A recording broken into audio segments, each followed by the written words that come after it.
Good morning, Staff Sergeant Tillett and members of BLC Class 6-21.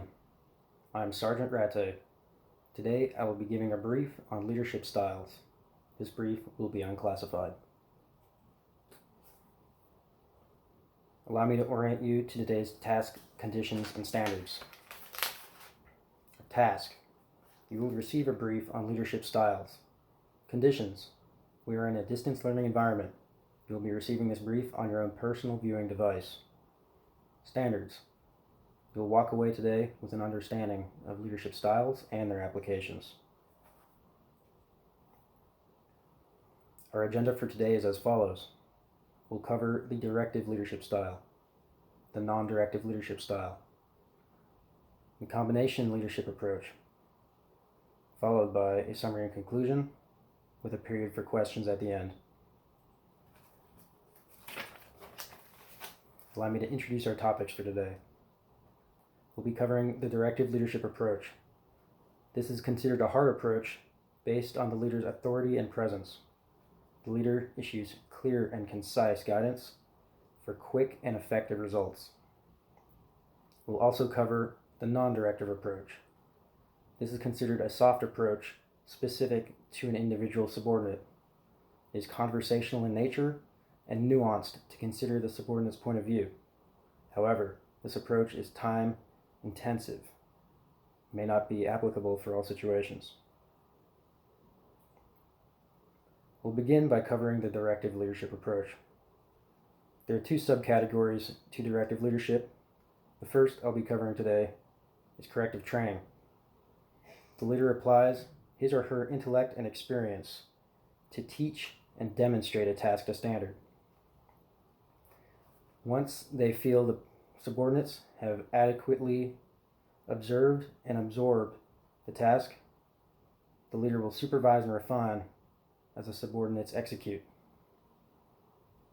Once subordinates can consistently complete a task to standard, training is complete.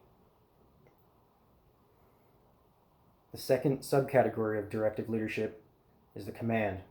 This relies heavily on the leader's rank and presence, the ability to order subordinates to execute when time is of the essence and minimal explanation is required. Failure to execute results in direct consequences to subordinates, motivating them to follow the leader's guidance. Directive leadership can be very effective, but it is not without its disadvantages. The main problem is that it treats symptoms of an issue, but not the cause. Commands may gain results in the short term, but they will not teach subordinates to execute correctly in the future. It does not encourage the subordinate to think for themselves, nor does it encourage them to provide their own input. Without feedback, the leader is left in the dark on their perspective, which leads us to the next topic, the non-directive approach. There are 4 subcategories of non-directive leadership. The first is suggesting alternatives. The leader gives the subordinate choices, looking for a solution that works for both parties. This is a soft approach because the subordinate may choose not to implement the suggestions provided by the leader if they do not feel they're applicable to their situation. Similarly, the second category is to give recommendations. Recommendations based on the leader's experience may be more applicable or carry more weight to a subordinate. However, the subordinate still has a choice whether or not to implement the recommendations given. Thirdly, a leader may use persuasion. A leader relies on credibility, experience, and the trust they gain from their subordinates to argue their point of view.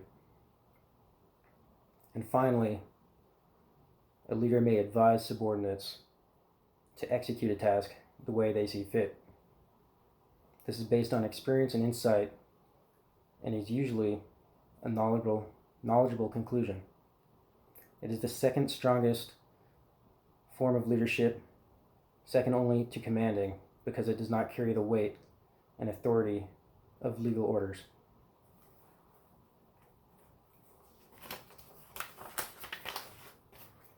While non-directive leadership may be very effective in creating long-term solutions, it also has some drawbacks as well. The main one is that it's very time intensive. Not all situations will allow a leader to sit down and take in every perspective from their subordinates. Especially in field or operational environments, leaders need to think and act quickly, and the subordinate's input may be better suited for the after-action report than decisions made in the moment. It also has a high requirement of trust, presence, experience, and credibility of the leader, which makes it more difficult to unskilled or junior leaders. We'll now discuss the combination approach. Directive and non-directive leadership may be combined for excellent results if the leader uses nuance and experience.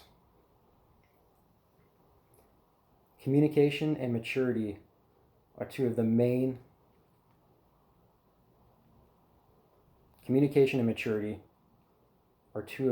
advantages of the combination approach, taking into account the subordinate's input, but also requiring them to do what's necessary, builds character, and develops subordinates. Leaders apply their intellect, experience, and presence to encourage good habits and eliminate bad habits. The leader considers the subordinate's position but enforces the desired outcome.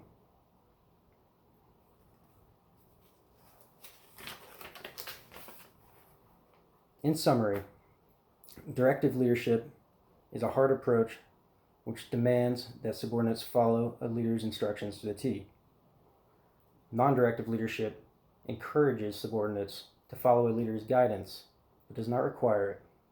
The leader's guidance may be based in experience and credibility, but it's up to the trust that the subordinate has in the leader for the guidance to be effective. In conclusion, strong leadership demands adaptation. Leaders must be knowledgeable and choose the correct approach for their particular situation. A leader's presence and intellect guide the subordinates. Their trust and experience are the foundation of their leadership. Experience and communication develop subordinates into better soldiers and future leaders. This concludes my brief, and I open the floor to questions.